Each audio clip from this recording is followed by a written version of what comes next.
To use the conversion function, you must first open an assembly and then click the Convert button.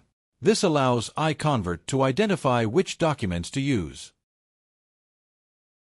To facilitate the use of the program, each button is equipped with contextual help. Simply hover the mouse over the button to view the support information. It is possible to view the bill of materials in two formats, model data or structured. Both formats replicate the structure proposed by inventor within the bill of materials. The active bill of materials type is indicated by a star placed on the corresponding button. The bill of materials browser is divided into two sections, hierarchical view and flat view. The hierarchical view allows you to see all model instances and their arrangement within the tree. The flat view, on the other hand, displays the individual instances of the documents, whether they are parts or assemblies. The displayed bill of materials is fully customizable, allowing you to select and arrange the columns as preferred. By clicking the Column Selector button, a selection window opens, showing the available columns on the left and the arrangement of the columns in use on the right. In addition to inventor's standard data, columns can include special data, such as the Content column.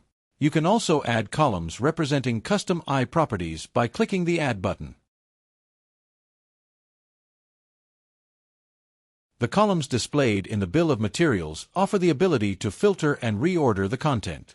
Filters allow you to isolate documents of interest, making it easier to focus on the most important elements. Now let's look at the core of the conversion function. In the bill of materials, there are columns that indicate the available conversion types for each document.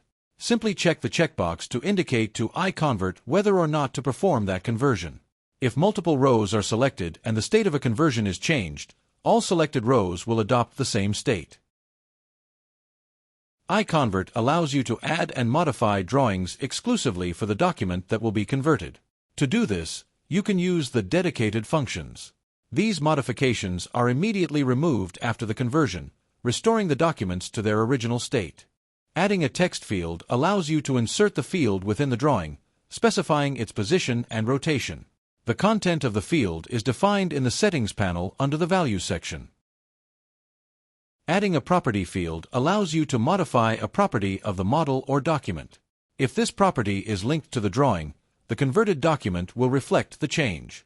The content of the property is defined in the Settings panel under the Values section. It's possible to customize the names of converted documents. If no fields are specified, iConvert uses the original document name.